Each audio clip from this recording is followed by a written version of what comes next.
10 تاریخ جو ہے اس مہینے کی وہ خاص طور پر بہت اہم ہے روزے کے اجر و ثواب کے اعتبار سے، لیکن ہمارے ہاں عموماً عاشورے کا دن حضرت حسین رضی اللہ عنہ کی یاد میں منایا جاتا ہے۔ وہ ایک تاریخی واقعہ ہے جو بعد میں پیش آیا ہے، تو نبی صلی اللہ علیہ وسلم کے دور سے ہی اس دن کی بڑی اہمیت ہے۔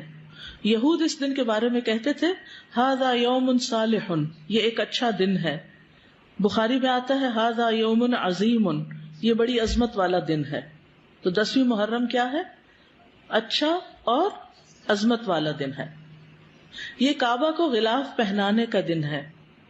حضرت عائشہ سے روایت ہے، کہتی ہیں کہ لوگ رمضان کے روزے فرض ہونے سے پہلے عاشورہ کا روزہ رکھا کرتے تھے اور اس روز کعبہ کو غلاف پہنایا جاتا تھا۔ یہ یہود کی عید کا بھی دن ہے۔ ابو موسیٰ سے روایت ہے، انہوں نے فرمایا یہودی عاشورہ کے دن کو بطور جشن مناتے تھے۔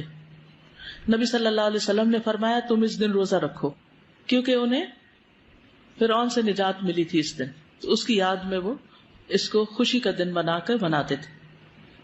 یہ ان کی عورتوں کے سجنے اور بننے کا دن تھا، یعنی اس دن وہ خوب تیار ہوتی تھی کیونکہ جشن کا دن ہوتا تھا، جیسے ہم لوگ عید کے دن کرتے ہیں۔ ابو موسیٰ سے روایت ہے، یہ صحیح مسلم کی روایت ہے، وہ کہتے ہیں کہ اہل خیبر یوم عاشورہ کا روزہ رکھتے تھے، وہ اسے عید کا دن قرار دیتے اور اس دن اپنی عورتوں کو زیورات اور بہترین لباس پہناتے۔ تو رسول اللہ صلی اللہ علیہ وسلم نے فرمایا تم بھی اس دن روزہ رکھا کرو، یعنی وہ لوگ عید مناتے ہیں تو تم کیا کرو؟ روزہ رکھو۔ یہ نجات کا دن اور شکر کے روزے کے طور پر یہود کے ہاں مشہور تھا۔ جب نبی صلی اللہ علیہ وسلم مدینہ آئے تو وہاں کے لوگ ایک دن یعنی عاشورہ کا دن روزہ رکھتے۔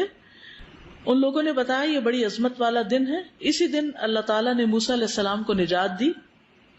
قرآن مجید میں پڑھا نا آپ نے، وَإِذْ نَجَّيْنَاكُم مِّنْ آلِ فِرْعَوْنَ يَسُومُونَكُمْ سُوءَ الْعَذَابِ يُذَبِّحُونَ أَبْنَاءَكُمْ وَيَسْتَحْيُونَ نِسَاءَكُمْ وَفِي ذَلِكُمْ بَلَاءٌ مِّن رَبِّكُمْ عَظِيمٌ۔ تو اس کے شکر میں موسیٰ علیہ السلام نے اس دن روزہ رکھا، یعنی سب سے پہلے موسیٰ علیہ السلام نے یہ روزہ رکھا۔ آپ نے فرمایا میں موسیٰ سے ان کی نسبت زیادہ قریب ہوں، یعنی یہ پیغمبروں کی اطاعت نہیں کرتے اور ان کا حق ادا نہیں کرتے، موسیٰ علیہ السلام مجھ سے زیادہ قریب ہیں۔ تو آپ نے خود بھی اس دن کا روزہ رکھنا شروع کیا اور صحابہ کو بھی اس کا حکم دیا۔